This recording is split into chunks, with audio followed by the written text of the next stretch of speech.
Y dice así en el nombre del Señor. Y él, cargando su cruz, salió al lugar llamado de la calavera y en hebreo Gólgota. Seguimos leyendo. Y allí le crucificaron con él a otros dos, uno a cada lado y Jesús en medio. Escribió también Pilatos un título que puso sobre la cruz, el cual decía: Jesús Nazareno, Rey de los judíos. Que Dios bendiga su palabra. Eso es histórico, está en la historia de la humanidad, la crucifixión de Jesús. Y a eso de las 6 de la mañana, Jesús estuvo toda una semana, su última semana,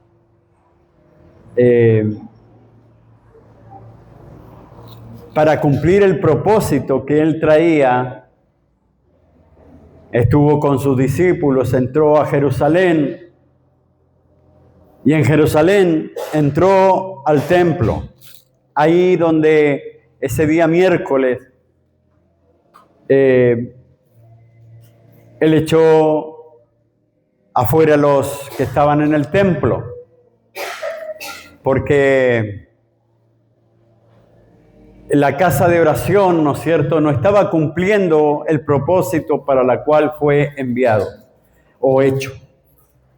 Jesús vio que la casa de Dios estaba convertido en un mercado, donde se hacían transacciones comerciales, se vendían animales, había mucha bulla. Entonces él eso lo enfureció y los echó a todos. Ya lo pueden graficar en alguna película, pero la palabra de Dios dice que dio vuelta a las mesas de los cambistas, porque había mucha gente que venía de distintos lugares y le podía, ¿no es cierto?, hacer cambios para poder pagar en moneda romana. Entonces, Jesús se puso de mal genio porque la casa de oración no estaba siendo ocupada en lo que él quería, para lo que fue planificada. Y eso a veces ocurre hasta el día de hoy. La casa de oración no está con ese objetivo. Muchos han perdido la noción de eso. Después, el día jueves, él en la noche cena con sus discípulos en la cena de Dios el día de la Pascua. Y ahí donde aparece, ¿no es cierto?, toda la trama de Judas. Judas se había desilusionado de Jesús porque él pensaba que Jesús iba a traer un reino, ¿no es cierto?, el cual echaría de sus tierras a los romanos. Pero Jesús después empieza a hablar del perdón, del amor, de la misericordia y todas estas cosas. Entonces Judas cambia su pensamiento con respecto a Jesús, se desilusiona de Jesús. Y él hace un trato con los sacerdotes para traicionar a Jesús. Eso es el día jueves. Ellos comen la Santa Cena y le dice a Judas que vaya a hacer lo que tenga que hacer. Entonces Judas había convenido con los sacerdotes de entregárselos. Esto es en la noche.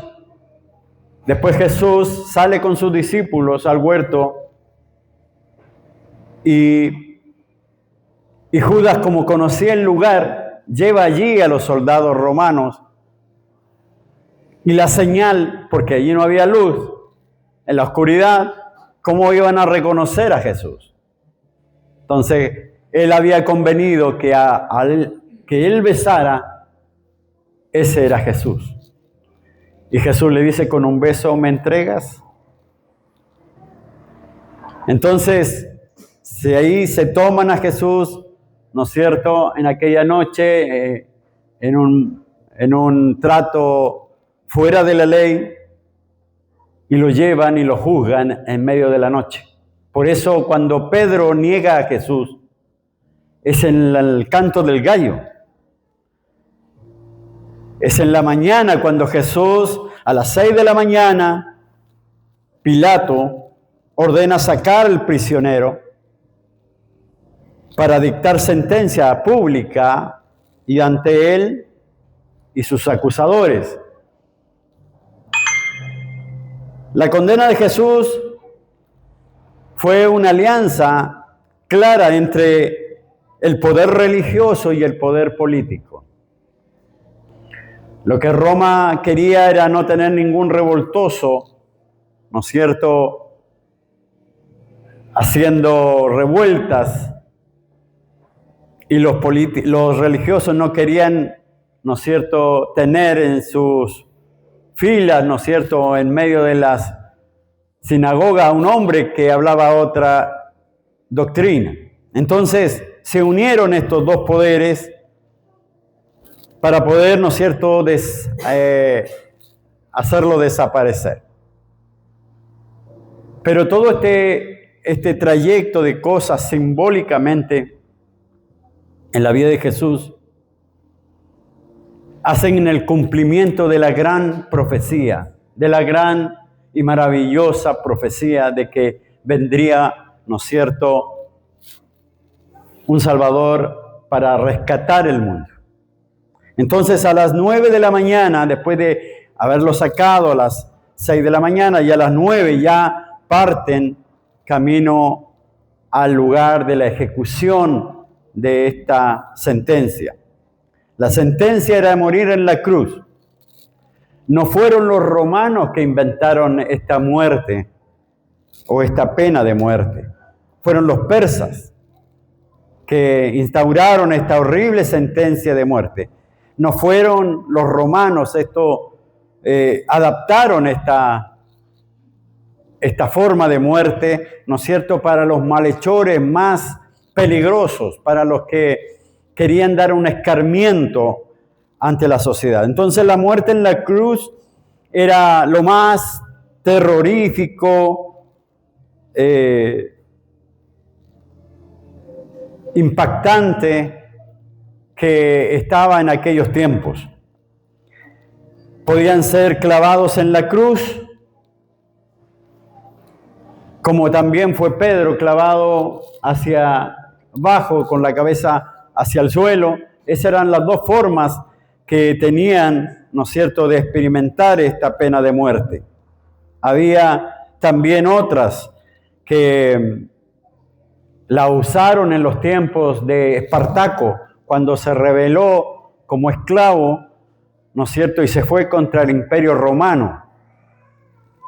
A ellos los colocaron en una cruz y les encendieron fuego, echándoles aceite y quemándolos vivos. Todas estas señales que daban los imperios era para que causara el temor y el terror sobre la población. En el siglo I había un filósofo llamado Cicerón, el cual calificaba la muerte de la cruz como simunum suplicación, que quiere decir suplicio supremo, ¿ya? Entonces era como lo máximo, el máximo dolor, el máximo humillación, la máxima forma extraña y dolorosa que pudiese existir. Entonces, después de eso venía la hoguera, quemarlos vivos, o, ¿no es cierto?, la decapitación. Estas tres formas de muerte eran tremendas, pero era lo que estaba determinado para ciertos personas, ¿no es cierto?, que interrumpían la normalidad de la sociedad. Entonces, a Jesús lo condenaron a la cruz. Y esto implicaba, ¿no es cierto?, que esa muerte fuera la más dolorosa, la más lenta para que fuesen considerados ante los ojos de toda la gente el desecho de la sociedad. Este es el desecho de la sociedad. Esto es,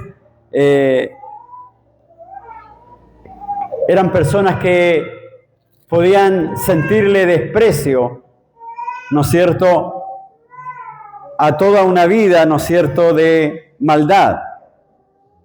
También se miraba con asco. Todas estas cosas eran una vergüenza para la sociedad. Por lo tanto, la cruz, el que era sentenciado a la cruz, sentía, ¿no es cierto?, que no valía nada, que era un show, ¿no es cierto?, de horror, de dolor, sufrimiento. Y eso es lo que Jesús fue sentenciado a vivir. Por eso que los adversarios de Jesús, cuando Pilatos quería soltar a uno de estos máximos, digamos, personajes que estaban presos y tenían que recibir una condenación, los contrarios a Jesús pedían: crucifícale, crucifícale. ¿Ya? ¿Cuál es el objetivo de eso? Que sufriera, que fuera humillado, que sintiera, ¿no es cierto?, el desprecio de la gente. Por eso ellos no dudaron en poder, ¿no es cierto?, tomar venganza de Jesús. Allí en Deuteronomio 21, 22, 23, Deuteronomio 21, 22, 23, está la profecía. Deuteronomio 21, 22, 23. Dice: si alguno hubiese cometido algún crimen digno de muerte, y lo hiciereis morir, y lo colgaréis en un madero, no dejaréis que su cuerpo pase la noche sobre el madero. Sin falta lo enterrarás el mismo día, porque maldito por Dios es el colgado, y no contaminarás tu tierra que Jehová tu Dios te da por heredad. O sea, Jesús estaba condenado a morir. Él lo mataron el día viernes y el domingo ya resucitó. Tenía que morir ese día y quitarlo de ahí, porque así estaba estipulado. Nada de lo que Jesús vivió no estaba en concordancia con la palabra de Dios. Entonces la agonía de Jesús era tremenda cuando estaba en la cruz. Primero porque Jesús, ¿no es cierto?, fue torturado primeramente, fue latigueado, fue hecho, ¿no es cierto?, una burla, flagelado por tantos. Tanto así que Jesús no pudo llevar la cruz sobre sus hombros por mucho tiempo. Entonces, lo que nosotros vemos hoy en día es que ante tal y semejanza acto de amor, nosotros los cristianos no pensamos eso. No pensamos que Jesús vivió en carne propia todo el sufrimiento y el dolor, porque los pecados nuestros fueron echados sobre Él. Él tomó nuestras culpas. Por eso es que es tan agónico estos últimos días de Jesús y estas últimas horas. Él no pudo llevar su cruz, sino que tuvieron que tomar a Simón de Cirene para que pudiese completar el lugar, ¿no es cierto?, el camino restante. Porque vieron que Jesús ya no podía más. Las mujeres que seguían a Jesús, al verlo en esa condición, lloraban por él. Mas Jesús dijo: no lloren por mí, sino que lloraran por ellas. ¿Y por qué pedía Jesús que lloraran por ellas? Porque las consecuencias que vendrían en el tiempo futuro. Porque Israel, la ciudad de Jerusalén, sería arrasada por los romanos. Entonces ahí la sociedad, ¿no es cierto?, sufriría de gran manera. En su último momento de Jesús fueron de dolor, humillación e insultos. Hasta el último minuto, todos los que se mofaban de él, el que pasaba lo injuriaba. Esas fueron las formas, ¿no es cierto?, que Jesús tuvo que soportar. Esa es la manera en que Jesús llegó, ¿no es cierto?, a su último suspiro. Pero a la hora del mediodía, a la hora sexta, hubo un gran oscurecimiento del sol en aquel lugar, donde Jesús clama a su Padre diciendo: ¿por qué me has desamparado? Y la verdad es que Jesús entra en un estado de soledad total, una tremenda soledad, un tremendo alejamiento, un angustioso alejamiento de Dios. Siente que Dios no está con él. Y es ahí donde Jesús ya entrega su alma y su vida a Jesús como en rescate de todos nosotros. Y todos fueron testigos de la muerte de Jesús. Sus discípulos fueron testigos de la muerte de Jesús. Su madre fue testigo de la muerte de su hijo. Los sacerdotes fueron testigos. Los soldados, la gente, todo aquel que estaba allí fue testigo de la muerte de Jesús. Porque para Jesús, esos momentos, ¿no es cierto?, que estaba viviendo fueron difíciles. Un esfuerzo de soportar el dolor, soportar, ¿no es cierto?, el dolor de sus manos y el dolor de sus pies a plena luz del día. Era totalmente agónico para él y murió. Él murió y no fue necesario quebrantar ningún solo hueso de él, porque la lanza verificó que él había dejado de existir. A los otros dos le rompieron las piernas, pero Jesús no fue necesario para él.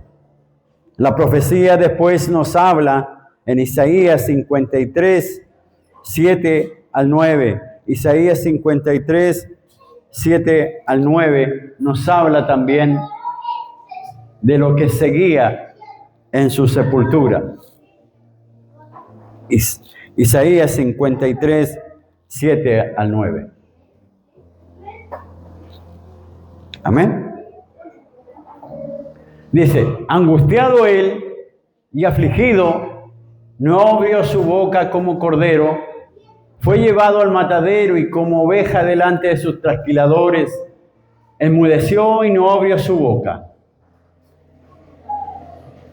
Por cárcel y por juicio fue quitado, y su generación, ¿quién la contará? Porque fue cortado de la tierra de los vivientes, y por la rebelión de mi pueblo fue herido. Esa es la sepultura que Jesús, ¿no es cierto?, anuncia la muerte de Jesús, en qué forma él había de llegar hasta allí. Entonces, hoy día, con el tiempo, no sé si usted ha escuchado, se hablaba de una sábana de Turín. Ese es un gran fraude, la sábana de Turín, donde dicen que se reflejó, ¿no es cierto?, o se quedó impregnada la figura de Cristo. Eso es una farsa. Eso fue hecho en la Edad Media, en el año 1390. Y el obispo Pierre d'Arcin escribió al Papa Clemente VII, el que le averiguó acerca de esto, y él dice que el que había pintado la sábana se lo había confesado. Y además, otra cosa que dice que es falsa la sábana de Turín es que entre Cristo y la sábana hay 1,5 milenios, o sea, miles de años de diferencia. Entonces es imposible que esto sea una verdad. Por eso nosotros tenemos que reconocer que en toda esta mitología que hay de la muerte de Cristo, lo que habla la verdad es la palabra del Señor. La tumba que Jesús ocupó fue llevado allí por las mujeres y José de Arimatea y otros tantos que estaban alrededor de Jesús. Los discípulos no estuvieron. ¿Por qué? Porque ellos se escondieron hasta que las cosas se apaciguaran. Ellos pensaban que ellos serían los próximos en poder llegar a la cruz. Las mujeres llevaban aquel día un ungüento, ¿no es cierto?, de hierbas aromáticas para ungirle. Y donde encontraron, ¿no es cierto?, aquel día temprano en la mañana, el día domingo, a dos ángeles que le advirtieron que Jesús ya no estaba allí. Eso es la historia. Eso es lo que nosotros tenemos que reconocer, que la profecía acerca de Jesús se cumplió. Y lo que el Señor, ¿no es cierto?, nos ha dejado como una herencia, que es la salvación de nuestras almas. Entonces, estando allí, Jesús vio que María, ¿no es cierto?, estaba en busca de él, pero ella no lo veía. La historia dice que ella estaba tan triste que lo único que pedía era saber dónde estaba el cuerpo de Jesús. Pero ella, creyendo que el que cuidaba el cementerio estaba ahí, y le dice, ¿dónde lo pusieron? Y él se le revela y le dice, María, ¿por qué lloras? Entonces, María se da cuenta que es Jesús, o piensa que es Jesús, y ella se atreve a tocarlo. Ella se acerca porque en la madrugada no es como hoy, que hay claridad, hay luz. En aquel entonces no había nada de eso. Entonces, Jesús ya estaba en pie y empieza, ¿no es cierto?, María allí en el verso 20 de Juan 17, capítulo 20, verso 17, ella hace el gesto, Juan 20, 17, ella hace el gesto de tocarlo porque para reconocer si es Cristo, ¿no? Dice, Jesús le dijo, no me toques, porque aún no he subido a mi Padre, mas ve a mis hermanos y dile, subo a mi Padre y a vuestro Padre, a mi Dios y a vuestro Dios. Ella, como un instinto, quería tocar a Jesús.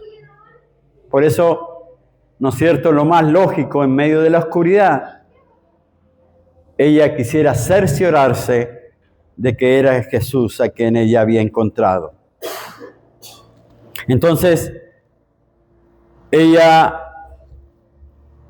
comunica esto a los discípulos. He estado con el Maestro ha resucitado. Y empieza a haber una conmoción dentro de los seguidores de Jesús y empiezan a preguntarse, ¿será cierto o no será cierto? Hasta el día de hoy hay muchos que dudan que Cristo ha resucitado.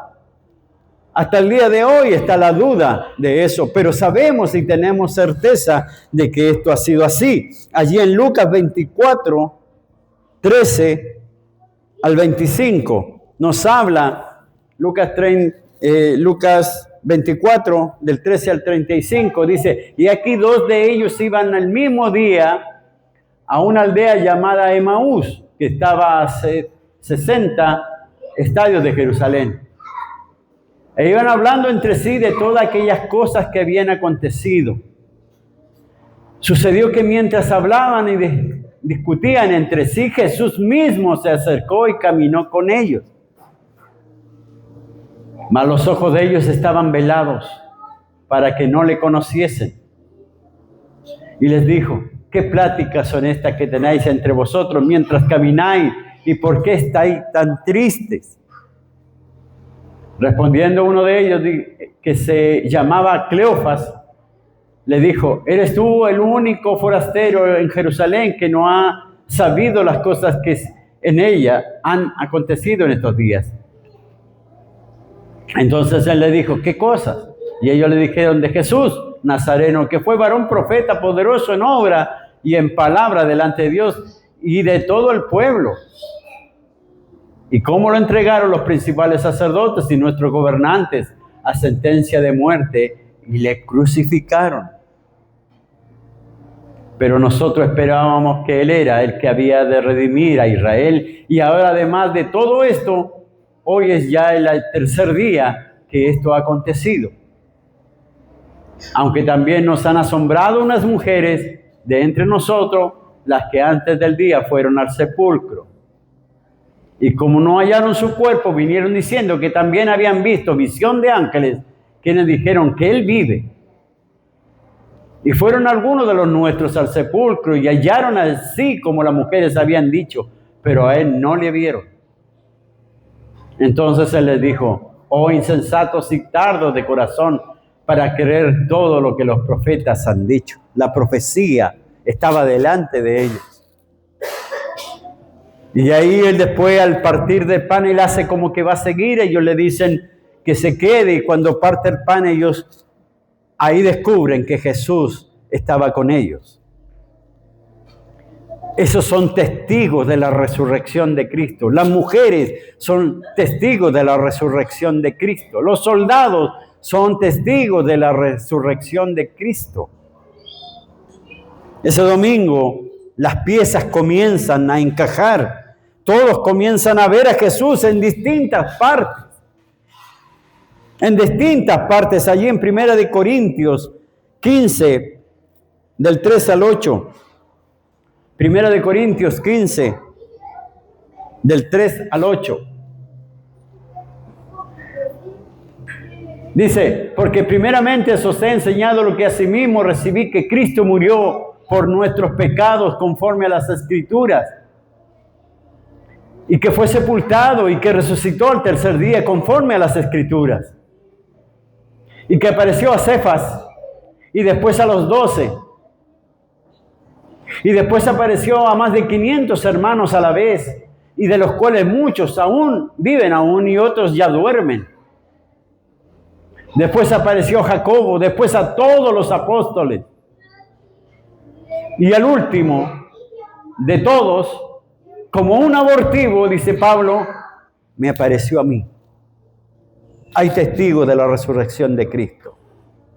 Hay testigos de aquel que se levantó de la sepultura.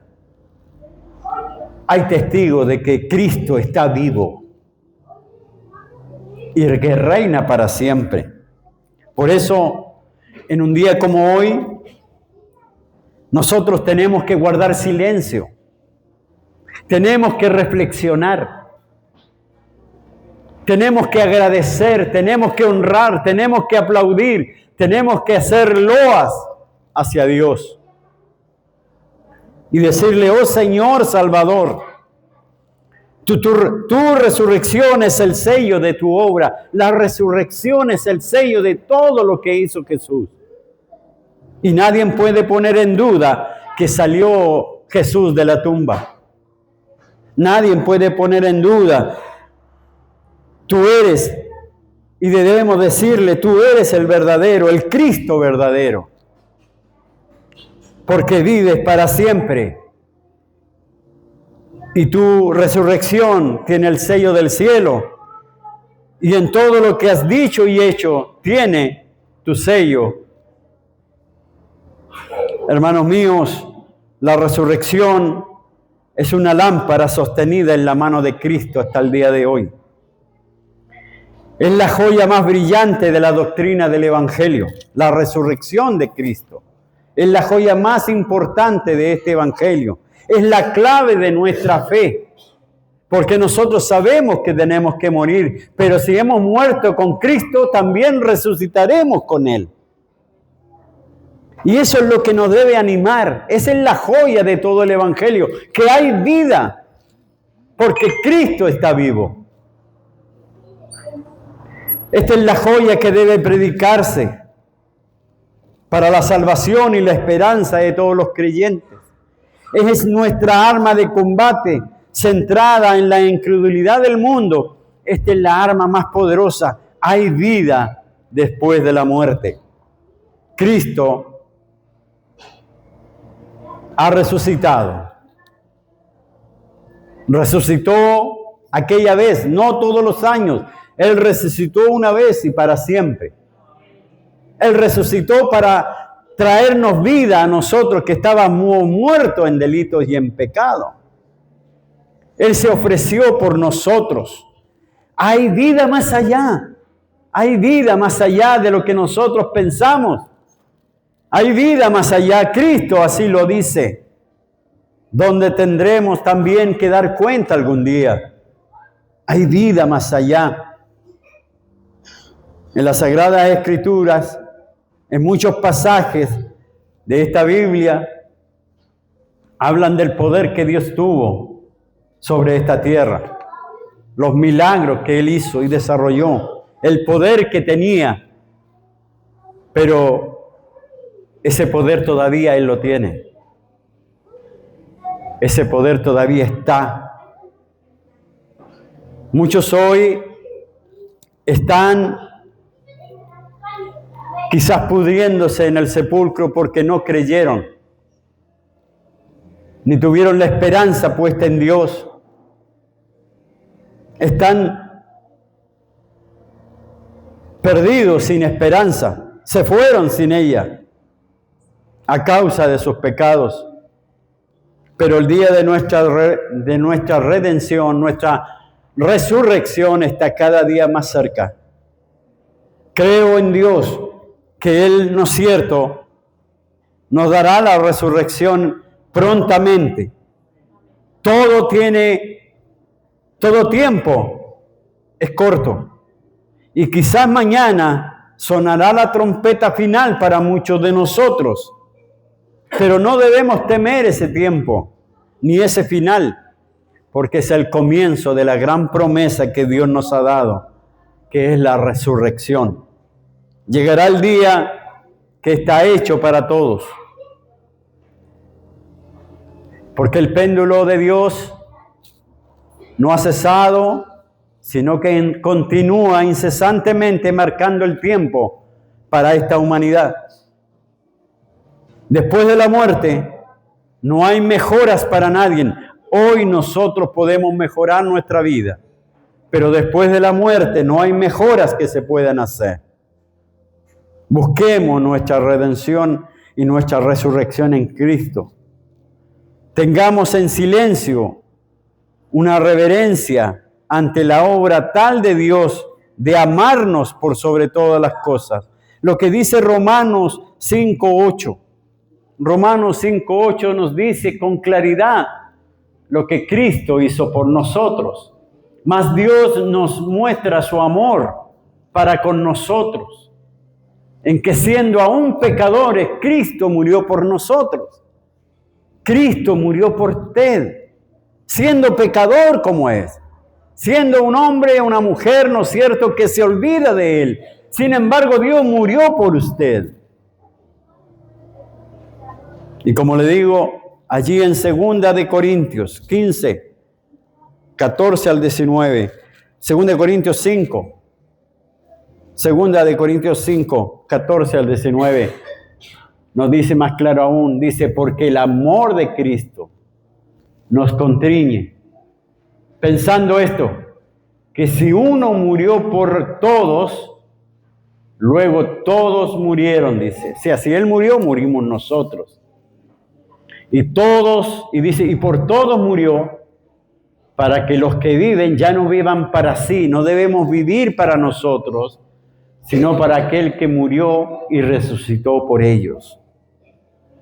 Cuando Dios nos hace entender esto, que su muerte nos trae vida, que Él murió por nosotros para que nosotros vivamos ahora no por nosotros mismos ni para nuestros deseos, sino para honrarle a Él. Entonces verdaderamente entendemos que tenemos una deuda tremenda con Dios por su amor y su misericordia. ahora entendemos un poco más lo que es la resurrección de Cristo. Es el tiempo más maravilloso que podemos tener. Es un tiempo donde deberíamos guardar silencio, en humildad delante de Dios. Y decir, ¿quién soy yo para que el Dios vivo y todopoderoso viniese a morir por mí? ¿Quién somos nosotros? Por eso vamos a ponernos en pie y vamos a dar gracias a Dios, pero en silencio. Quiero que el silencio, usted pueda meditar en este acto maravilloso, en todo lo que sufrió Cristo, en todo lo que Él vivió para que usted hoy día tenga la oportunidad de tener vida eterna. Vida eterna, vivir por siempre. Vivir por siempre. Que Dios nos bendiga. Guardemos silencio ante tan majestuosa y misericordiosa bondad.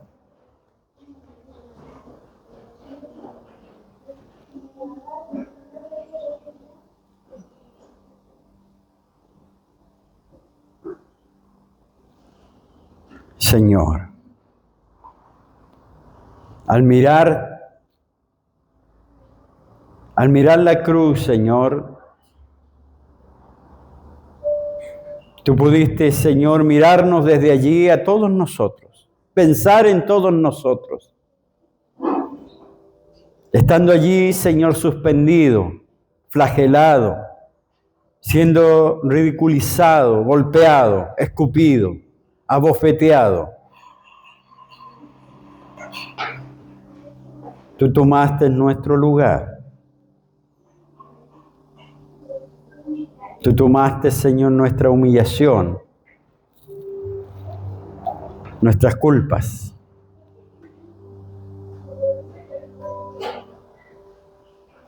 Y diste tu vida por nosotros. Por alguien que a veces ni se acuerda de ti. Por alguien que a veces no mide tal gesto de amor.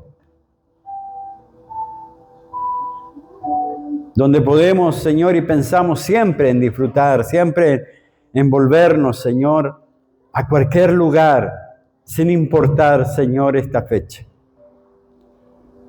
Yo creo, Señor, que debemos ser responsables y ser agradecidos, Señor, de tan maravillosa oportunidad